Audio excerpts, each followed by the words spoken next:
الله الرحمن الرحيم. السلام عليكم ورحمة الله وبركاته. فرحض أيي يتهاي مر لبعض إن كسر النقطة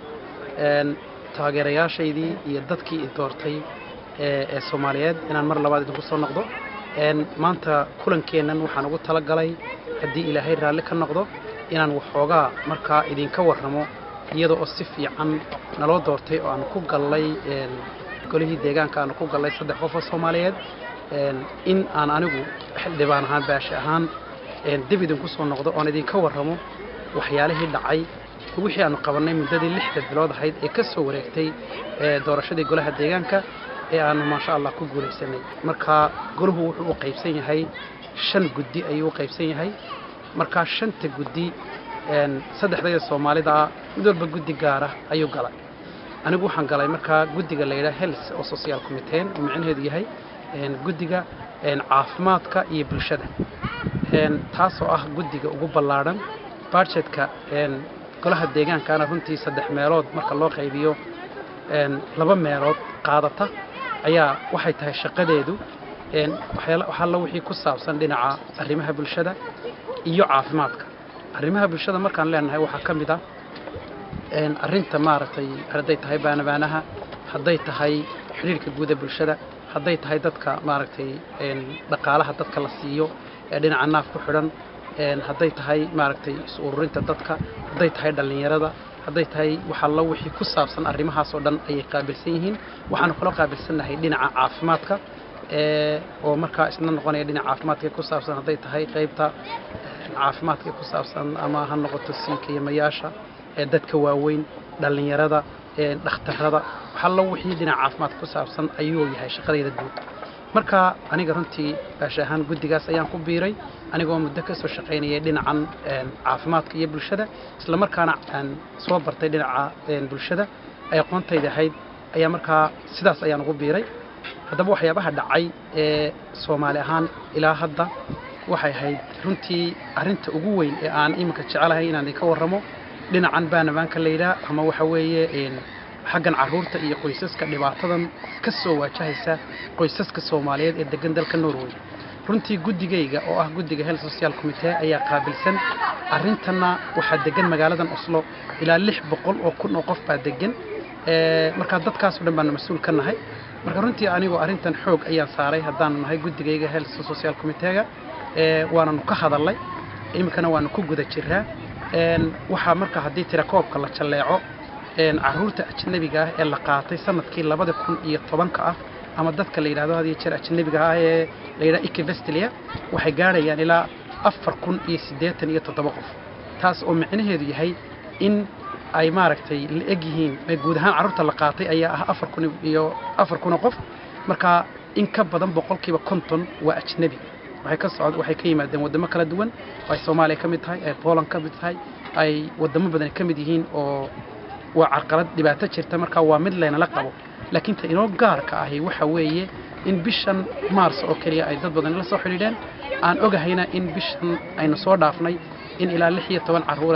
caruur gaaraysa laga qaatay ilaa 4 qoys oo Soomaaliyeed runtii waa arrin murugale waa arrin laga naxo waa arrin haddana adkaysinkeeda leh waayo waynu soo guuray dal kale ayaynu arrintii markaan anigu runtii kala hadlay guddigan iyada ah oo runtii ah guddigii guud ayaa waxa jira wax la yiraahdo baan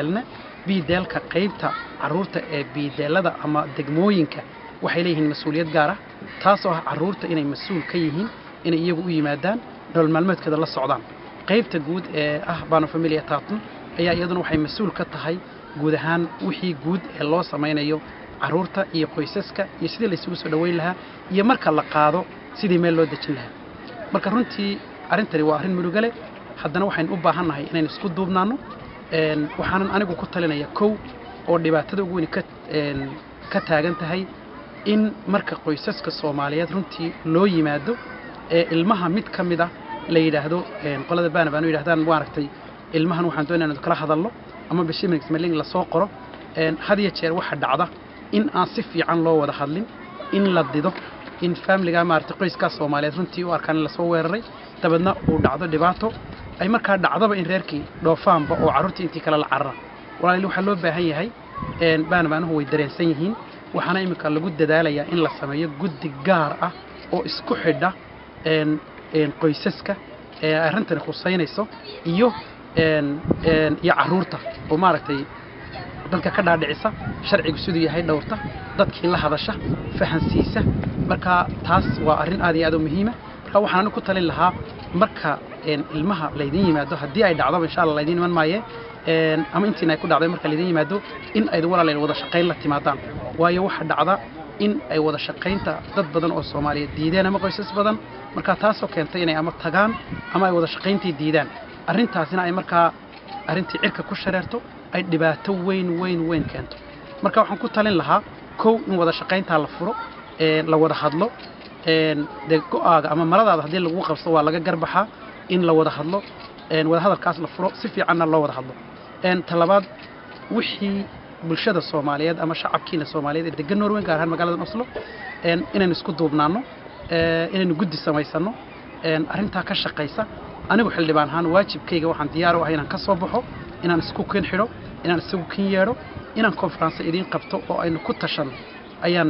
hadii ilaahay ma idin ballan qaadaya waxaan kala ballan qaadaya in de waajibkiina xuquuqdiina la idin siiyo idinkuna aa waajibkiina gudataan dhibkuna intaas ayuu walaaleel ka taagan yahay ta kale 3 xildhibaan baana lagu doortay 3 xildhibaan aniga de kulli in badan baa la ila soo xiriiraa kuwa kalena waa la hadli kartaan wiilal iyo gabdho waana doorteen walaalaynu nahay Faadumo iyo Ubaxna waa doorateen iyaguna waa xildhibaano kale gudiyo kale ay ku jiraan hase yeeshee Soomaalinimo la xiriira wax weydiiya annaguna inaan isku duubnaano oo arrimaha Soomaaliya meel uga soo wada jeesano ayaa naga go'an hadii Ilaahay idmo kayaga la kulantaan ee aan la soo hadashana ka kale ayuu matalaya wixii arrimaha dibadda ku saabsan waa ogeydeen oo runtii waxayna soo booqday maayarka ama governorka magaalada Muqdisho ee caasimadda dalka Soomaaliya mudane Tarsan ayaa inoo yimi marka waxaan ka qayb qaatay soo dhaweyntiisii iyo in uu marka halkan dadka Soomaaliyeed ee degan inuu la kulmo taas qayb ayay ahayd qaybta kale waxaa isna soo booqday ra'iisul wasaaraha dawladda ku meel gaarka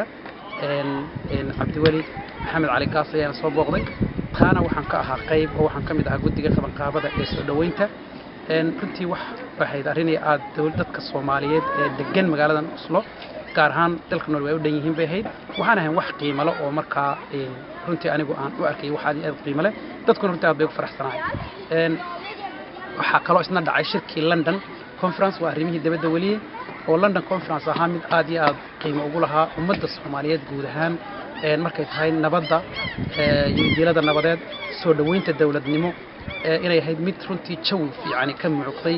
waxyaalaha ugu muhiimsan ee ka soo baxay waxa kamid ah in ay dhammaan ka soo qayb galeen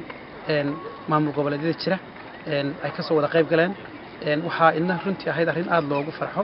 in dhinaca dawladda Soomaaliland ay ka soo qayb gashay oo ay ka mid noqotay shirkan imikana Istanbul la qaban doono idinkoo taa la socda haddana waxaan idin sheegayaa in dadkiina halkan degani ku xidhaataan dalkiina hooyo ama deegaanadiina taas ayaan markaa anigu runtii xildhibaan ahaan waxaan u arkay waajib saaran in aan arrinta qabto waxa iyana runtii horumarka ay Soomaalidu ku tallaabsatay oo soo joogto waxa kamida ama faa'iidada inoo soo kordhay in ilaa imika in ka badan ilaa 10 ilaa 12 xawaaladood la siiyay sharcigii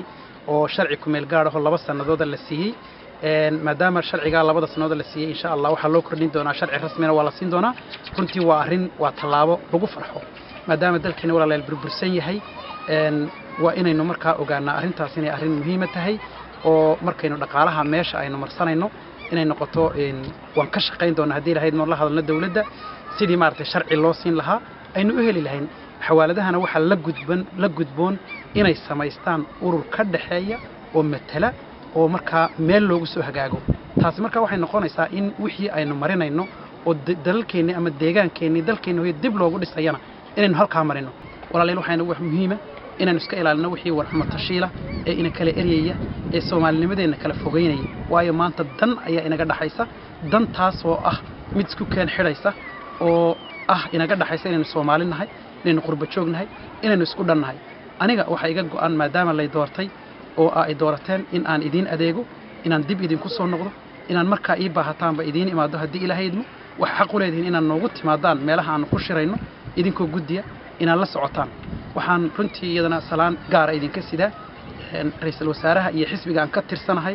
si gaara ay idin soo salaamayaan waxay mahad idinka celinayaan in aydan xisbiga shaqaalaha doorateen qaar badan oo idin ka mid ah codkiina dhiibateen marna aad doorateen dad Soomaaliyeed marna xisbiga doorateen marka anaga xisbi ahaan waxa naga go'an in dadka lala hadlo